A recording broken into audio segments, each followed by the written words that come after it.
Hello and welcome! In this video series we are building a trading strategy backtest using object-oriented programming. In the first part we are setting up a backtest class, and in the second part we will backtest more than 500 stocks utilizing this class. There are some necessary prerequisites. You need to have watched this video building a mean reversion trading strategy, which will be linked in the video description, and also you should have a basic understanding of object-oriented programming with Python.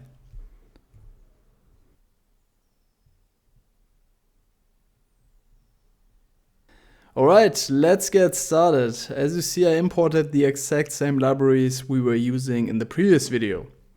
Now we are setting up a class which is doing all those steps we were covering in the previous video. So pulling data, calculating technical indicators, generating signals, cleaning the signals for overlapping positions, calculating profit, and also plotting a chart with trading signals.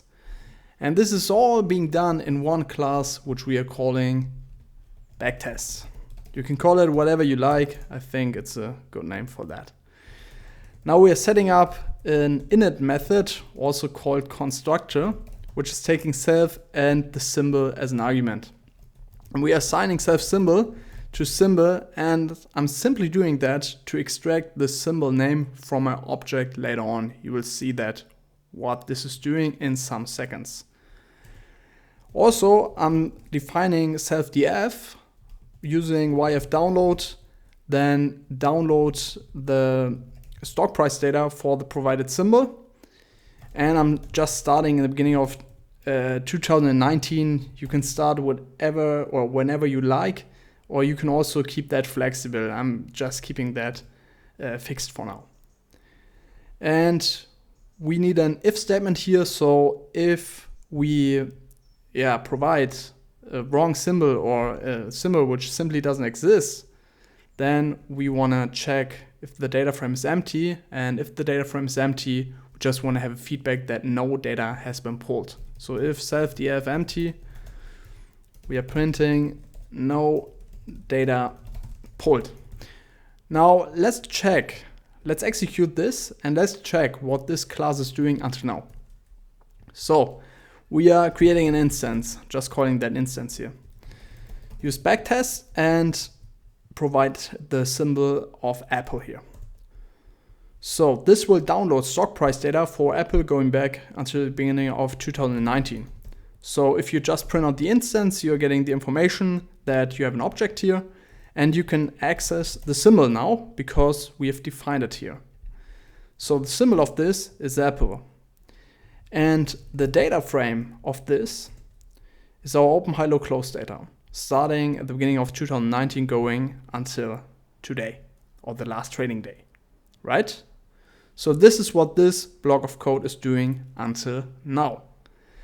And now it's getting quite interesting, because we are defining our first method here, and our first method should calculate the technical indicators. So I'm going to name that calc indicators on self.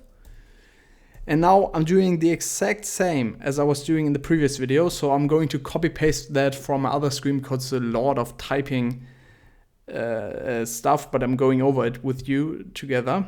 So this is exactly the same we did in the previous video, with the difference that instead of data frame, I have my self data frame here, right? So I'm calculating the moving average over 20 days by taking the rolling 20 days mean.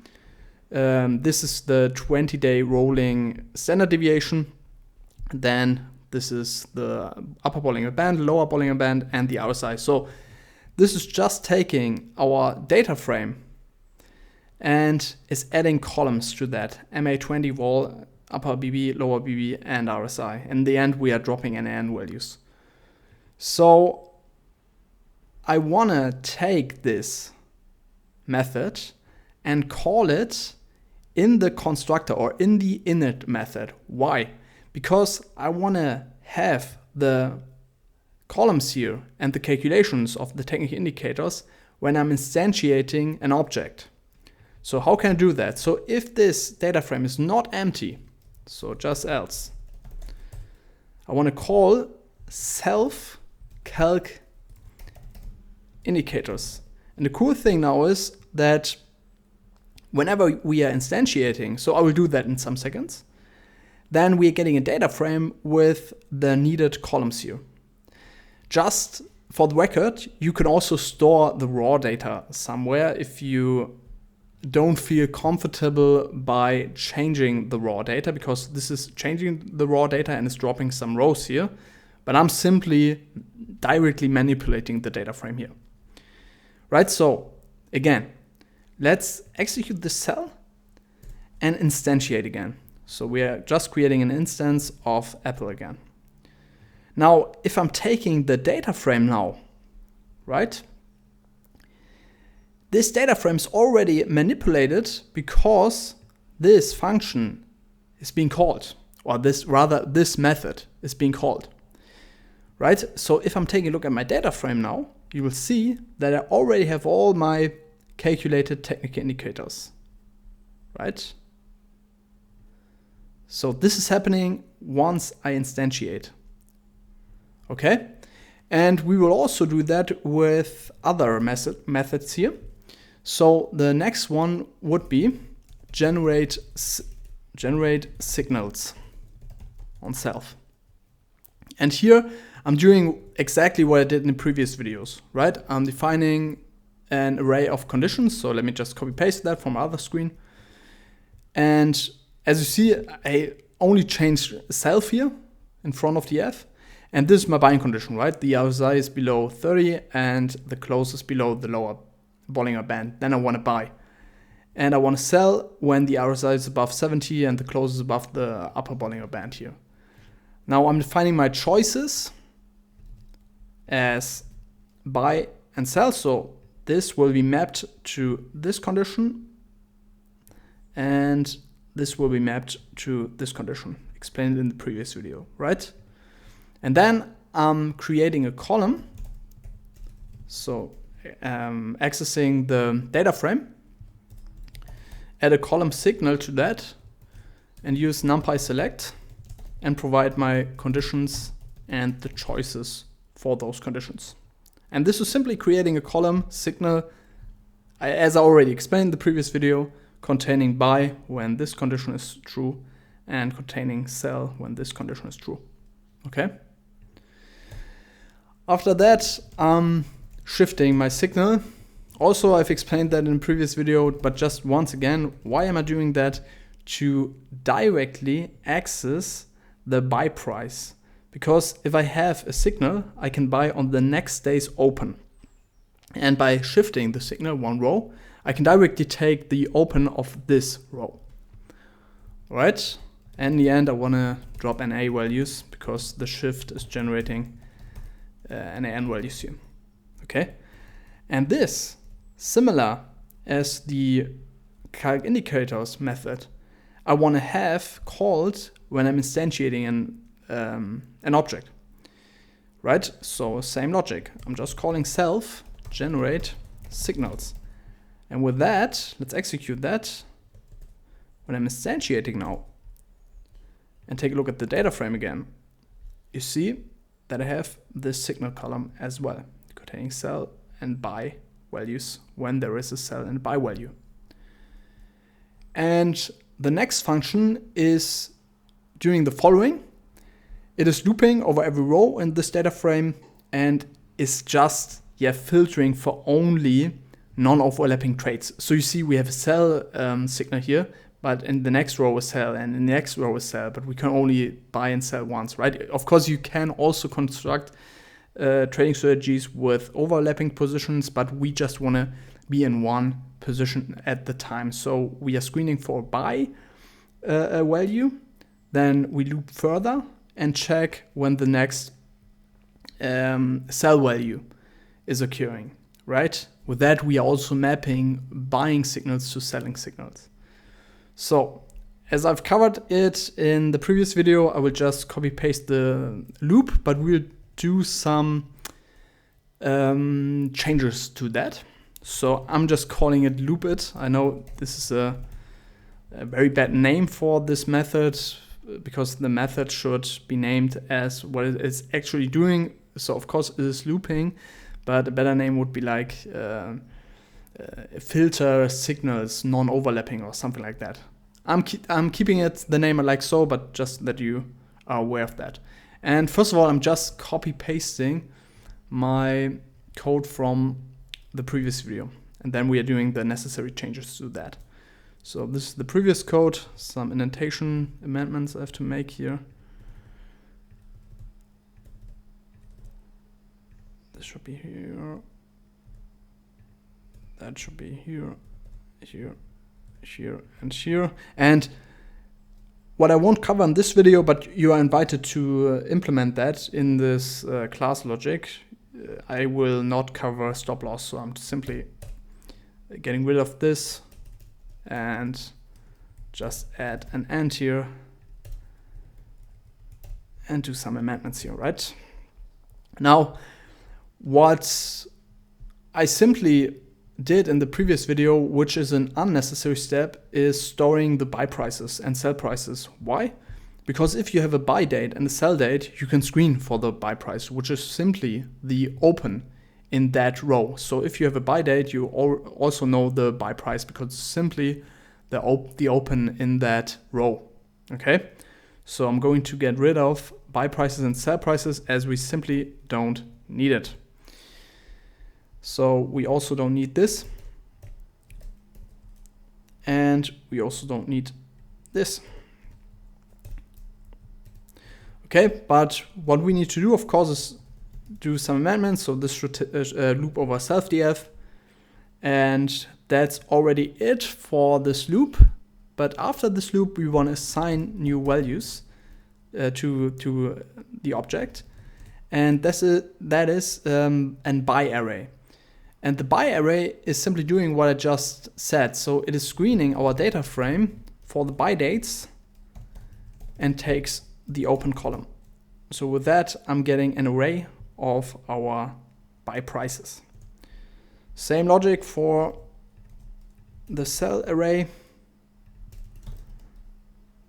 And with that, I'm getting those two here. So I'm showing you how this will work in some seconds. With that, I'm assigning buy array and sell array and can execute this function. And actually set the right colons here, sorry. Instantiate. And now my instance, if I'm taking a look at buy array,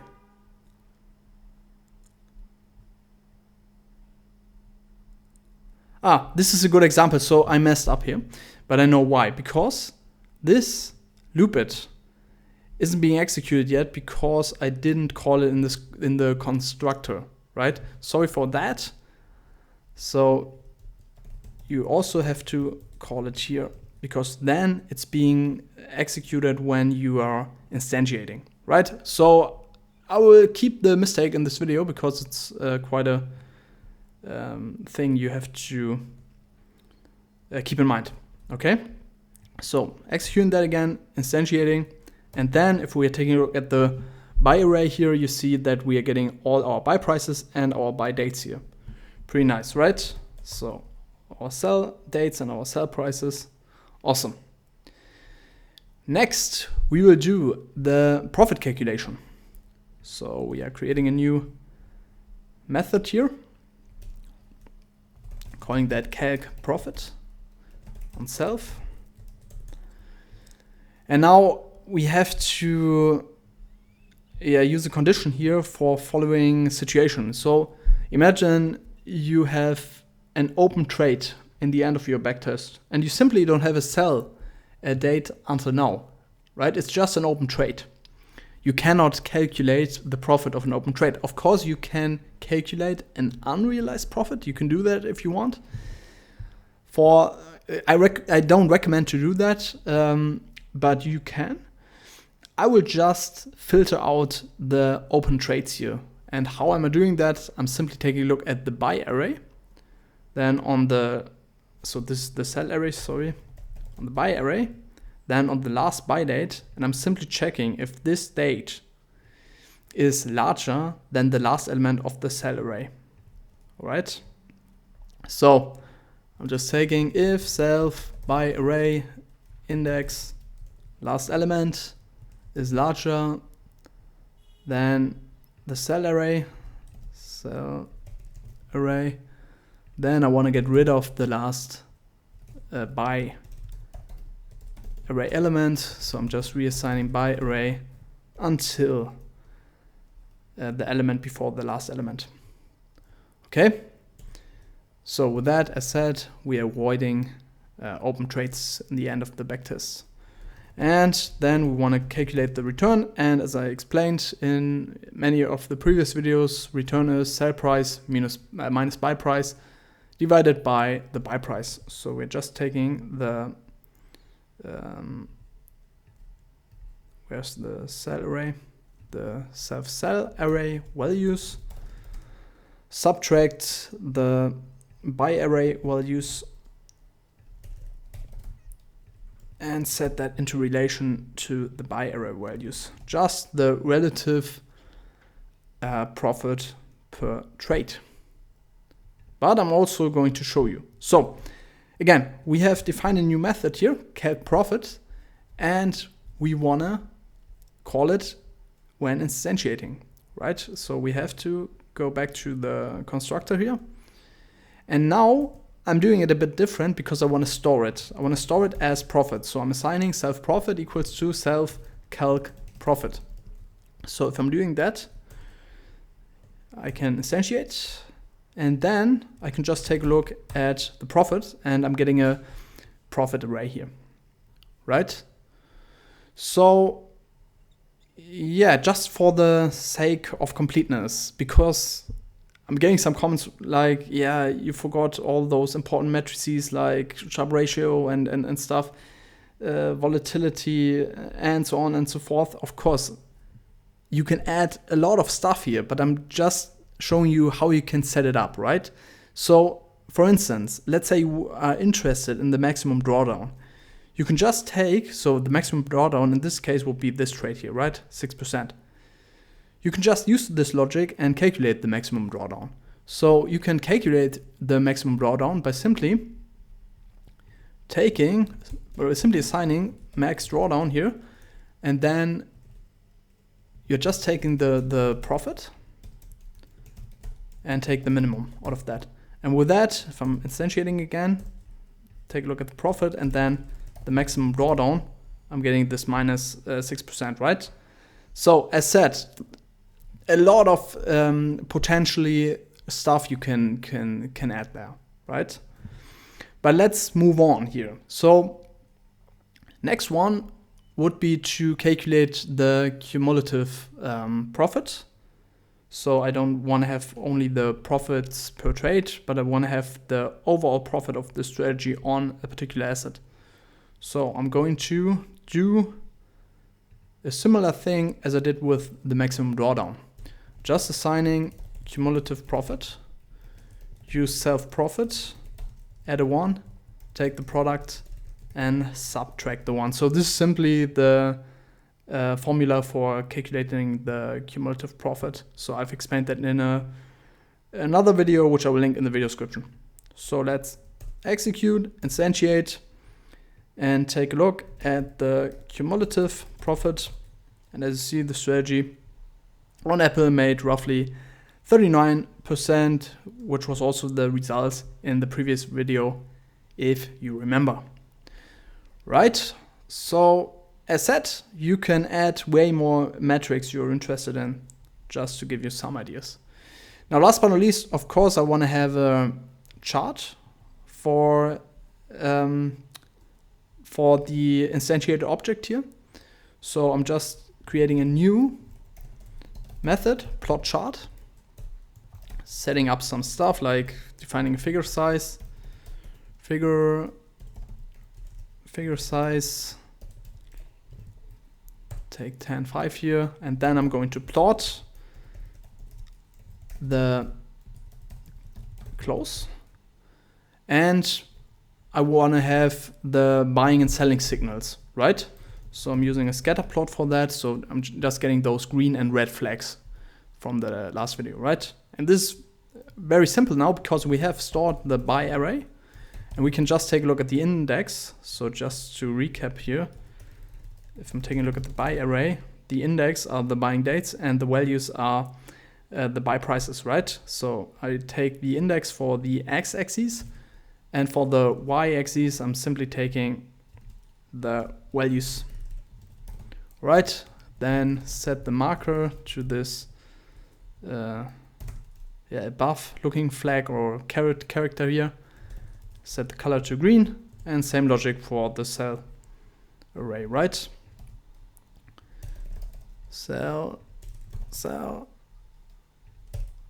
downward looking marker, color red, execute it, instantiate, and now we have, for the instance, we have the plot chart, but we have to call it here because I do not call it in the constructor. You can also do that, right? So just in general, this is a thing of your preference. If you want to store it already, you can also assign like self plot and then call this function, right? Self plot chart here. But in this case, I'm not doing it.